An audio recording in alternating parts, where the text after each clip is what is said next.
Could a strange substance found by a southwest Arkansas man be part of a government test?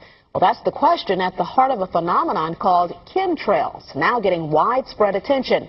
Well, tonight, KSLA News 12 investigation reporter Jeff Farrell shows us the results of testing we had done about what's in our skies. It seemed like some mornings it was just crisscrossing the whole sky. It was just like a giant checkerboard. Bill Nichols snapped several photos of the strange clouds from his home in Stamps, Arkansas. They begin as normal contrails from a jet engine, but do not fade away like a normal contrail. Soon after, he saw particles in the air. You know, because we'd see it drop to the ground in a haze. Nichols then noticed the material collecting on the ground. This is water and stuff that I collected in bowls. I had it set out in my backyard on my dad's pickup truck. KSLA News 12 had the sample tested at a lab. The results?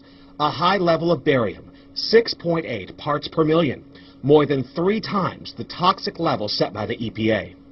Armed with these lab results about the high levels of barium found in our sample, we decided to contact the Louisiana Department of Environmental Quality.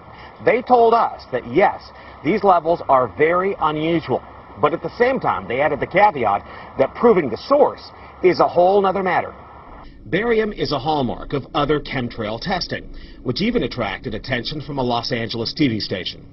There's already no shortage of unclassified weather modification programs by the government.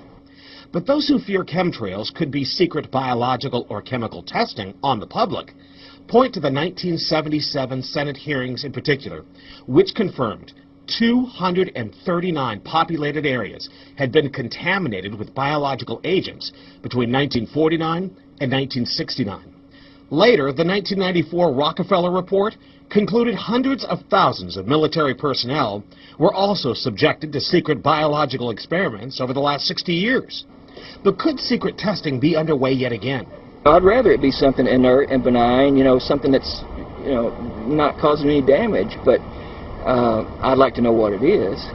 KSLA News 12 discovered chemtrails are even mentioned by name in the initial draft of House Bill 2977 back in 2001 under the Space Preservation Act.